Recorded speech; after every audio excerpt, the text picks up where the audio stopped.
Welcome to the Sample Augusta podcast. I am your friendly neighborhood art gremlin and host, Devin Burton, and today I am joined by local Augusta artist Jacki Mayo. Hey. How's it going? Pretty good. How about you? Pretty good. Pretty good. So what you been up to lately? I just finished up with Artzilla live painting for the 3 days, and now I'm doing a lot of nothing to recuperate. Nice. Yeah, that sounds pretty good after that much creative expression all in a row. Yeah, brain's pretty mushy. Yeah, I can imagine. So I did a little bit of online stalking, as you do when you're preparing for an interview.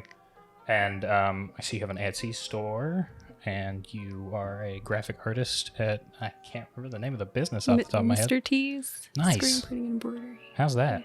It's awesome. They are great people, and they've been working around with my schedule with having a son and family, and I couldn't ask for a better job right now. Yeah.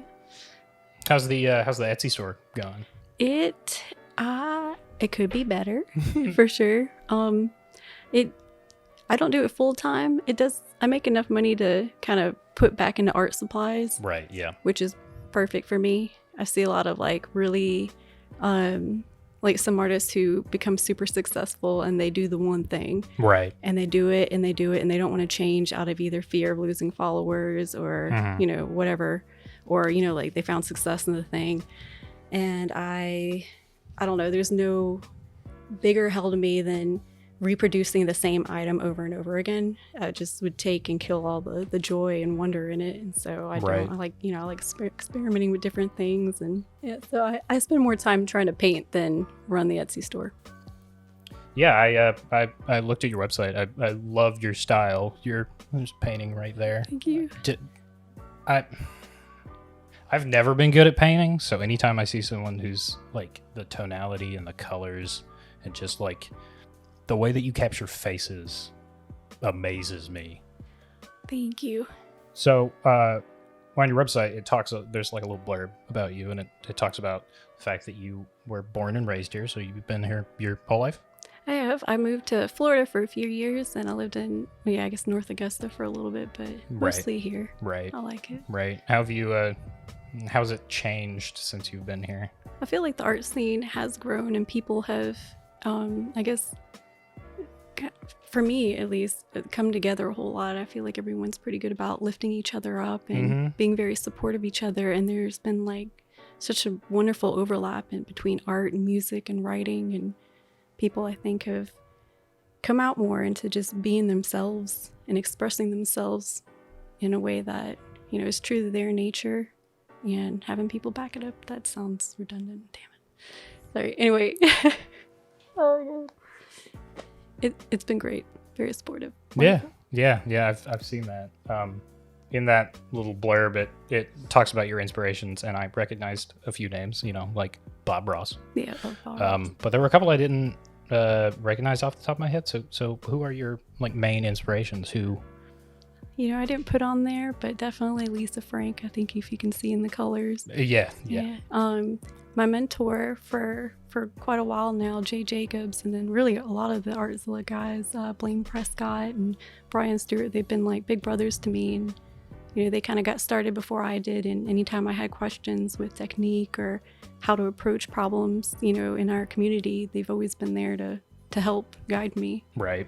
And then before I really started, I guess, having a voice in my art, I feel like I developed my technical skill, but my creativity was kind of getting pushed aside.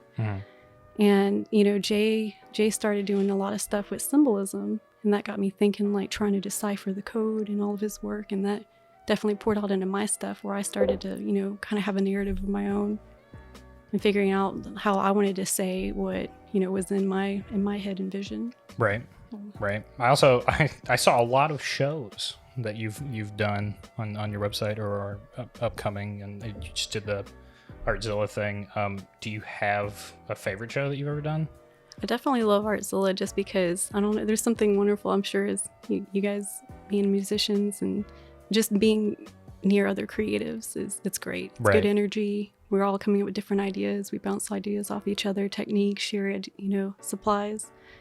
And I don't know, there's something about I guess the pressure. It's just the perfect amount not to send me over the edge, but where I can paint, and I'll do creative painting in a few days, where, you know, sometimes I'll work for a year on something. That's definitely my favorite, I think. Yeah, that's super impressive to me, because the idea of like creating art on the fly with people watching, yeah, definitely that's kind of terrifying. Yeah, when I first started, I for sure was, but I guess after a while, you know, I usually try to not face the crowd, and I put headphones on, so that helps me, you know, like focus in. And, yeah. So, looking at all your paintings and everything online and stuff, there's your work is so atmospheric. I was wondering, I was just looking at all of them, and if you had to pick one of your works to live in, could you pick one? Probably Primordial Soup. It's actually the same girl, my friend Katie, who's an amazing artist in person in life.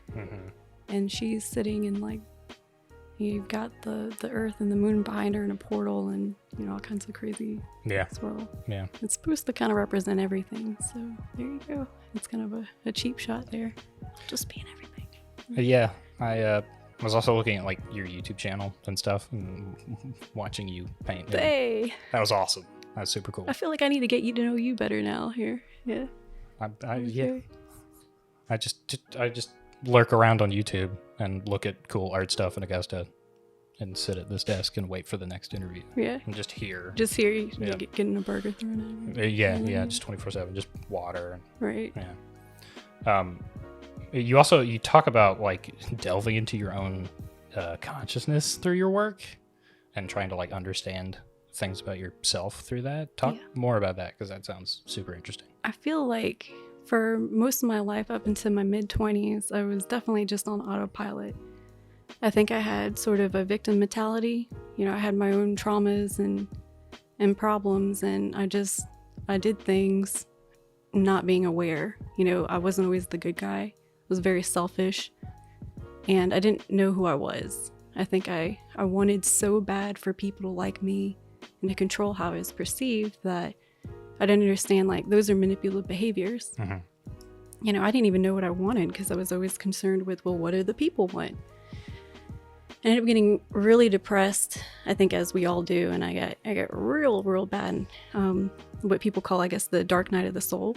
And when I came out of that, it was so different. Like, I remember the day the world was beautiful again, and I would look at things and see so much meaning behind them. I saw the colors a lot brighter, and I had to take a pause.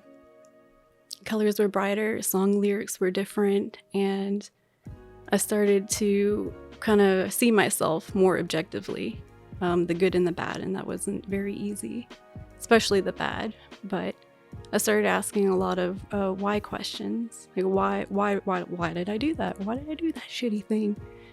And, you know, I would keep going backwards and backwards in time, I guess, to get to the root of something.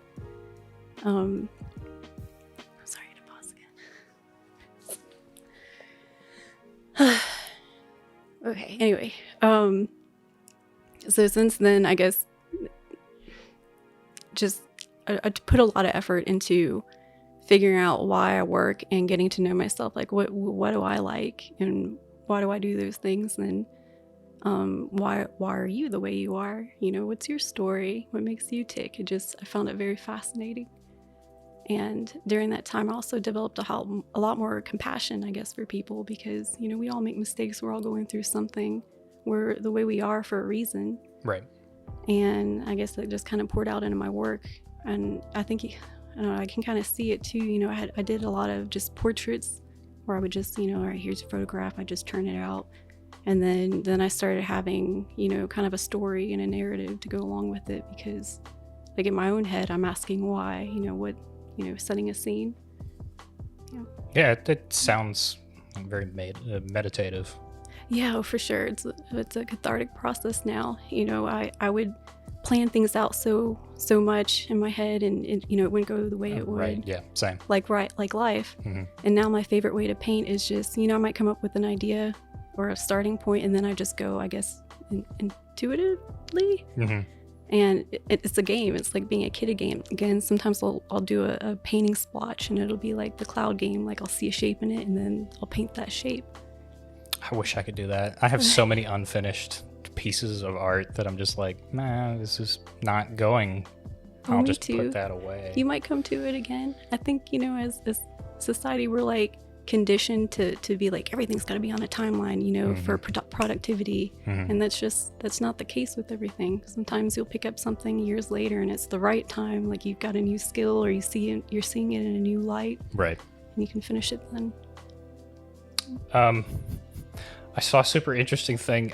Tell me more about Escape the Undertaker. Oh, I can't. I signed an NDA. So you're not allowed I'm to. super secret. Okay. Yeah. I think just because the trailer came out, I can say I worked on it. Not a whole lot. You're not going to see me. I did something for it. Right. But when it comes out, I'll be loud about it. That's super awesome. It was neat to be able to be in the the movie atmosphere. Like it's 12-hour days, which is crazy, and everyone's working so hard, and it's a deadline, and it's fun. Like if I were still in my 20s without a kid, like I think I'd pursue that harder. But now I'm like, it hurts. Everything hurts. I need to go home. So how long were you working on that? For several weeks.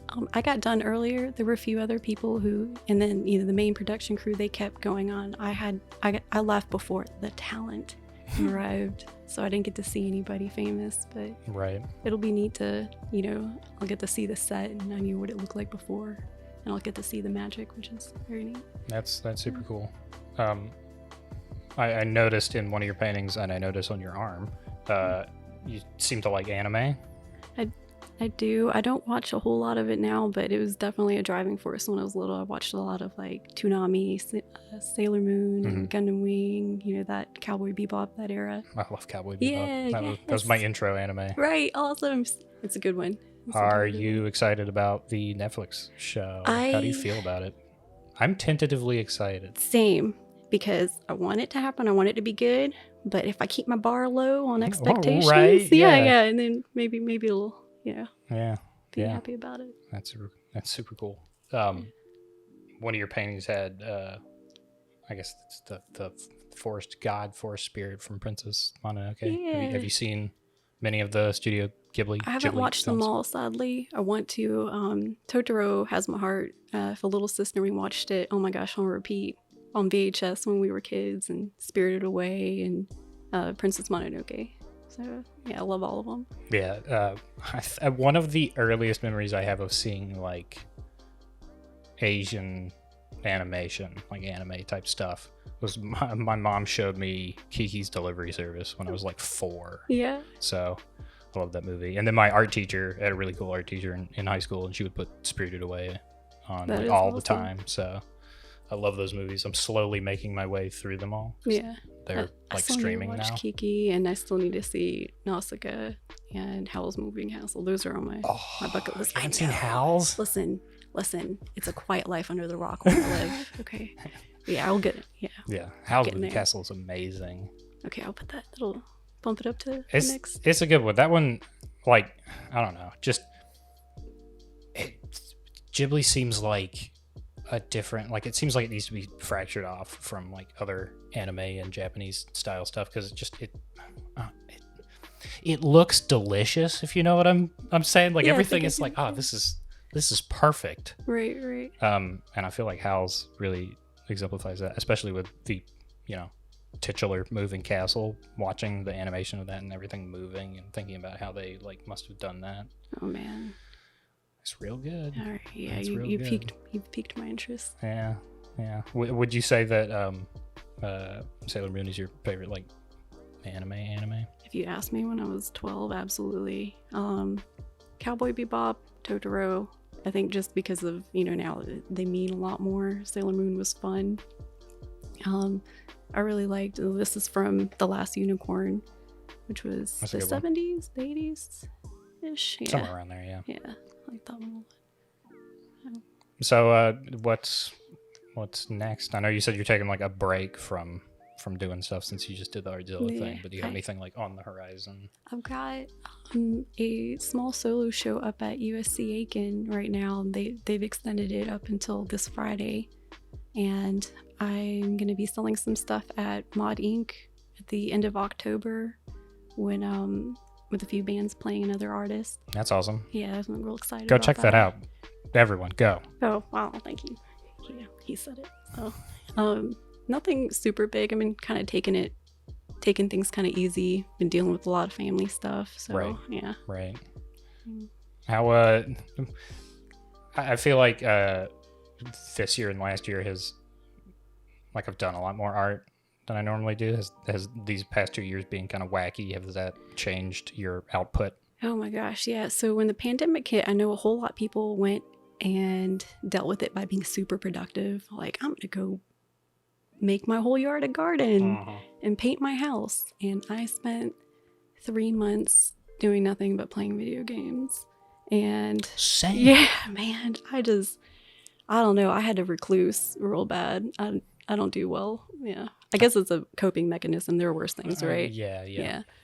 Oh, but this year I've kind of picked it back up. I believe in needing to take breaks because, I mean, if you're an artist and a musician, yeah, you can play, you can do stuff. But if you want to have content, like something to say, you have to have other experiences. So, Right. yeah. I started going more into like digital stuff. I got like an iPad and Oh, started me messing too. with So Procreate. nice. Yeah. It's real weird though. Like it just, I don't know. It feels strange. It is different. Man, first of all, I gotta say, that kind of pissed me off that I had to buy an iPad for this $10 program. Oh, right. But darn if I didn't do it. So It's really but good. It is very good. I convinced my grandparents, I swindled them out of giving me an iPad. So Is you're being productive? yeah, I was like, it's for work. Mm-hmm. Yeah, I do. I mean, it is nice to be able to, like, I didn't feel good, I got to still work in bed, you know. Right, yeah. Yeah, And more or convenient. not having to like deal with like pulling out like all the like pencils or Right. pens or paints or whatever. Just being Mhm. like this Apple Pencil. Although I have messed with the Apple Pencil 2. I don't know which one you have. Just got it. I hate the first Apple Pencil. Well, oh yeah, with the pluggy thing, Yeah, they it's- just want you to break that. It's the They're worst. like, just stick it in here and have it like poke out all haphazardly. The amount of times that my soul has died because I've bumped it with my arm. Yeah, it's fine. It's just $100, says Apple. No. Oh, and you said the magic words earlier. You said video games. I'm very into video games. What video games do you play? I play. This is so embarrassing. I told somebody, and they're like, "Oh, my 12-year-old son plays that." I'm like, I guess that's me. I moonlight as a 12-year-old. I play a lot of battle royale games. I like first-person shooters. I used to play a lot of RPGs, but I just don't have time for that now. It's, Right. you know, we can get online and play Call of Duty or Apex real Right. quick. Yeah. I just started Destiny 2, and I was really into The Last of Us and The Last of Us 2. That's like, my God, have you ever played that? I played a little bit of the first one. I grew up in an Xbox household, so I just always had Xbox. I used to be Xbox, but then Microsoft, man, I just can't. I just recently borrowed my dad's PS4 to play. Have you heard of Ghost of Tsushima? I've heard of it. I looked at it. It's the samurai one, right? I haven't played it though. It looks beautiful. So good. It's so good. I turned that game on and got like 5 minutes into it, and I'm like, I'm never buying a Microsoft console ever again. Yeah, man. That once I went Sony, I haven't gone back. Yeah, it's insane. And I got a Switch. Like I feel like everybody. I just got a Switch. Have you played Breath of the Wild? I haven't. I got a Dude. Switch for Animal Crossing. Me too. Oh my God, I got obsessed for like 3-4 months. I played that every day, all the time, and I finally broke away. I feel like I was like, I lost myself. I had to like slap myself a little bit. Yeah, I feel like there are like a lot of people that just were like, well, I guess I'm home now. Yeah. Switch? Right. I just like bought one of those. The community was pretty funny. I joined like a over 25 on Facebook, and everyone's so welcoming. They're like, "Are you new? Do you need any fruits? Here's some bells. Come to my island." It's been hilarious. It was really cool. Yeah, I did what I do in all the Animal Crossing games, which is I played it until I paid off my entire house. Yeah. And then I was just messing around, and I could never. I'm what they call lazy, so I was never up early enough on Sundays To get those turnips. Oh, Yeah. God. I didn't even realize that was a thing in the game until like months later. Someone was like, "How you doing?" I was like, Yeah. I wake up at 2. What? Right. Yeah, I had that problem too. And then I would freak out. I didn't want to lose all my money, but that's where the Facebook groups come in. Right. Yeah. That's how I made my millions, y'all. Yeah. Yep. Yeah. You were talking about playing lots of video games during the pandemic. I started in early 2020 with an Xbox, and I'm currently I have like a Mac Daddy gaming PC that I've just slowly Then assembling, yeah. Yeah, so that's fun. But yeah, I play too many games. Yeah, I probably do too. So I wanna circle back around to your inspirations. We talked about that a little earlier, but like, is there anyone else or any other like genre or anything? Just like go into detail about what inspires you. Locally, definitely my buddy Jacob Bolin. I know you guys did He's interview dope. with him. Absolutely, man. If there is a God, I think he's doing God's work.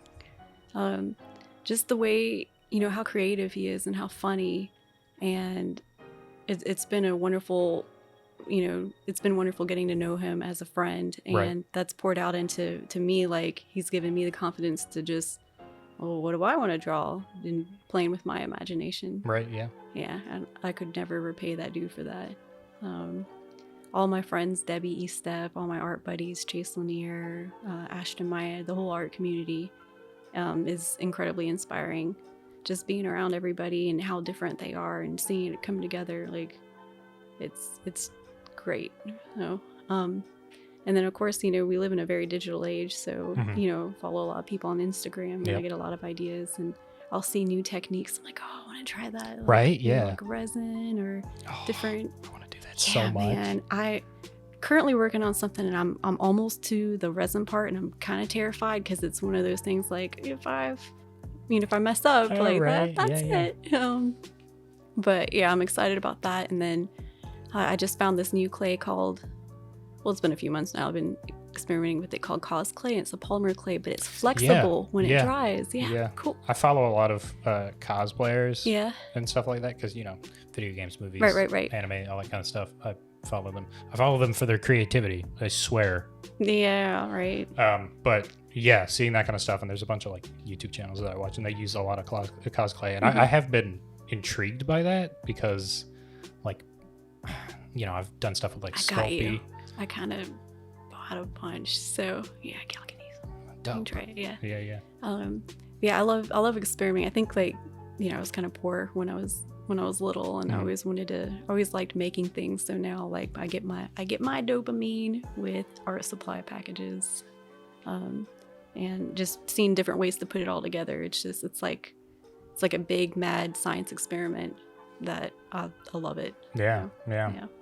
The resin stuff, I've been seeing that a lot too. I have an aunt in Hawaii that has been spending her retirement learning various art techniques and like crocheting and going to all that kind of stuff. And she sent a couple of photos and some real ones of like the resin pours. You like pour all the different colored resins in a cup and tip it over and let it go. And that stuff looks so cool. It does. I bet that, I don't know, I think it's so popular too because it's a way for people to do art but not freak out, because you have to let go. You have to just Jesus, take the wheel on this. Yeah, exactly. And have a good time rather than like, oh, I'm so afraid to color outside the lines or whatever.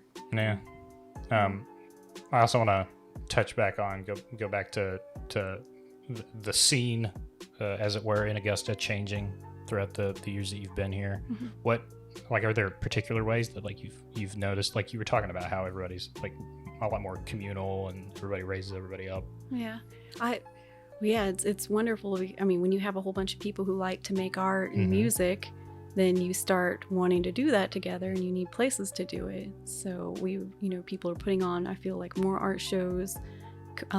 Businesses, especially downtown, are more keen on like putting artwork up. There are venues where you can play or recite your poetry, or just go sit and work. I go downtown and I'll sit at the Metro or Bees Knees and the people there are always, they've never been like, you need to take your supplies and get out. Right, They're just like, hey. Yeah.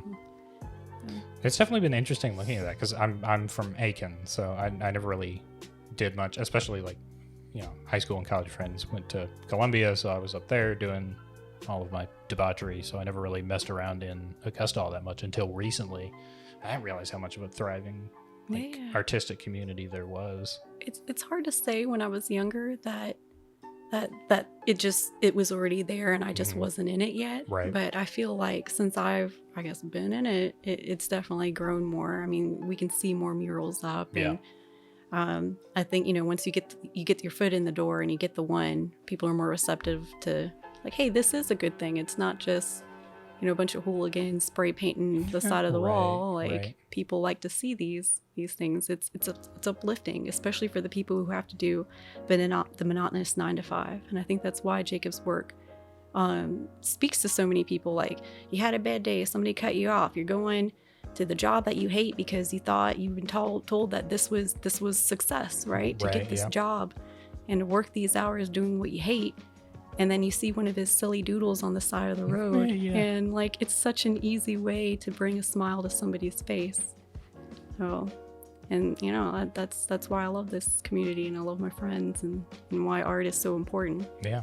It doesn't always have to be like, and it is important to have like a grand statement sometimes, but it doesn't always have to be like that. It can be something very silly. It can be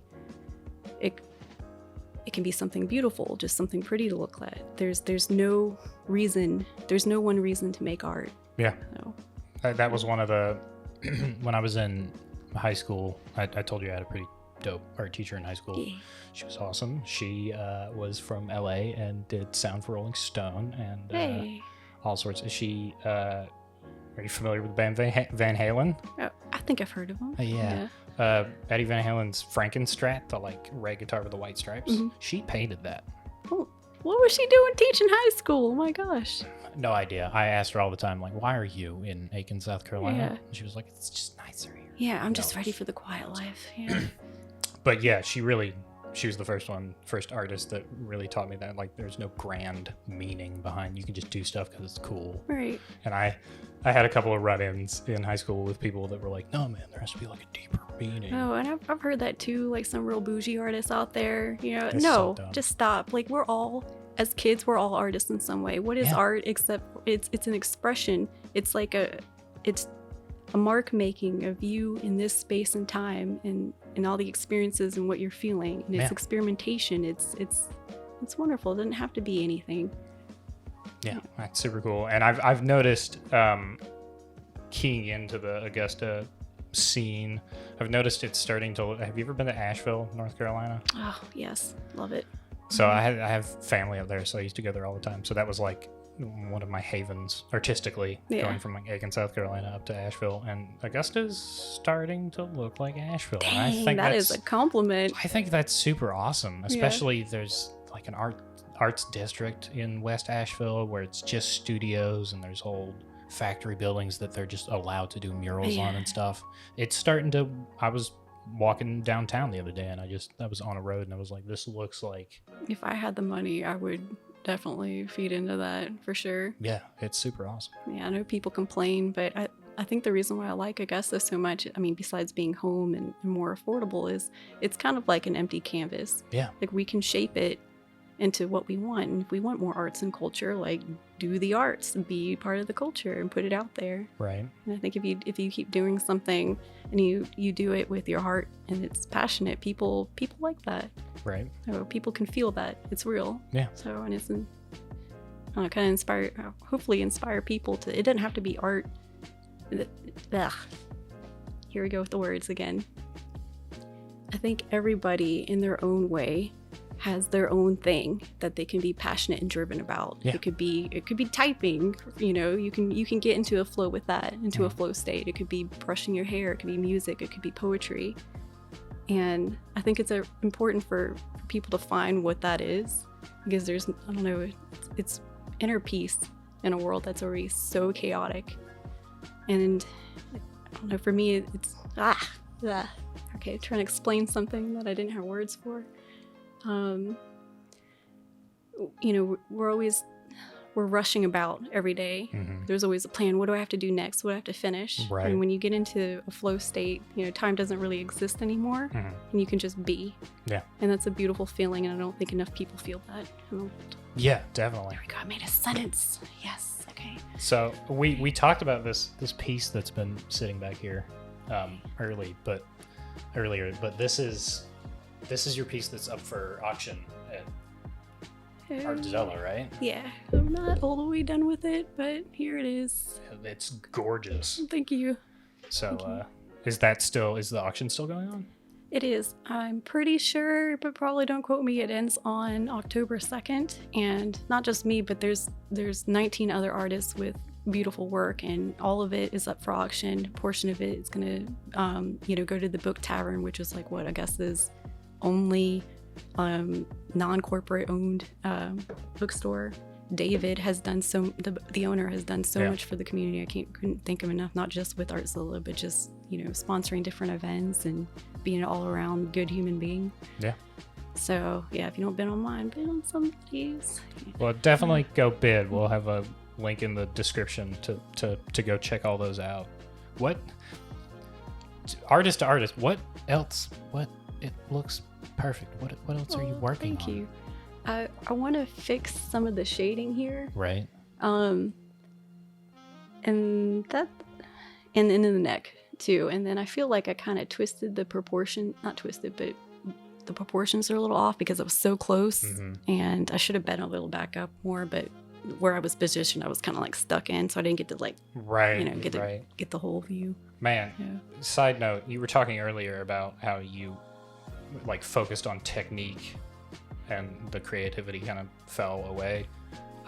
I've only in like the last year realized that, because I've, like I said, you've been drawing since you were like super little, right? Yeah. I also have been drawing since I was super little, and I kind of got a big head when I was in lower school and just kind of flew through art class and was like, yeah, I understand it.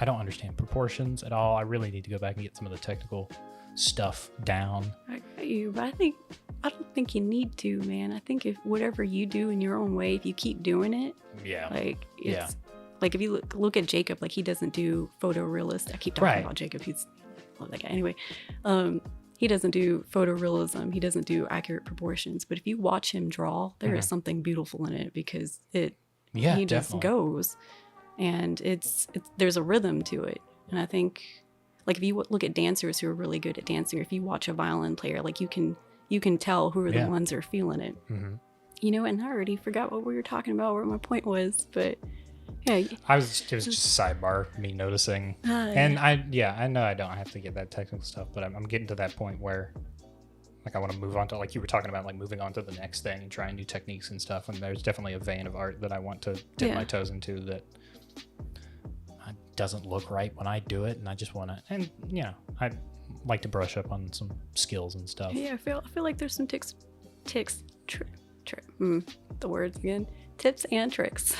I can help you with that. Yeah. So you've been talking about other artists, and you've been talking about Jacob a lot. You can't pick Jacob because we already interviewed him, but do you have anyone locally that you think we should interview next? For sure, Jay Jacobs, like being my mentor, that man has got some stuff to say, and he is very wise, and I think being able to delve into all his symbolism and seeing his work, that would be really fun. Right. So. We will start down that road, see if we can get him in. That'd be really cool. Or Baruti Tucker, also love the heck out of him. Right. His fingers passionate in his story and history and what he's doing everything for. That is it's wonderful. Dope. Yeah. Well, plug all of your things. Where can people find you, like social media? And like I said, you have a YouTube channel. That's weird, promoting myself. Do it. I feel like I need to hide. No. You can find me at my Instagram handle is Metal Jacki with just the I, because sometime in 3rd grade I thought I'd be fancy. And then fullmetaljacki.com is my website. Yeah. Go visit those places. Yeah. Thank you. Go. So before we go, we got you a thing. Thing. We got you these. Holy crap, that is crazy because I today was thinking about how I was a childlike archetype and now I'm a mother. Like literally that thought in that sentence. So, well, thank you. Oh my God, thank you guys. That's perfect. Yeah. Oh man, I got goosebumps. That's wonderful. Thank you. Yeah. Double. I get emotional. That's really nice. Well, this has been dope. This has been like really fun talking to you. Thank you. It's been really awesome. Everybody, go check her out. Go to the auction. Just, yeah, it's awesome. I need you to be my hype man, like in the back. Like, go. Yeah, do it. So if you like this interview and like this stuff that you're seeing and want to see more, go check us out on sampleaugusta.com. We are also on YouTube, which is where you are probably watching this. And if you guys have any suggestions for interviewees, chuck it in the comments. Go on our Facebook. Hit us up. So, yeah.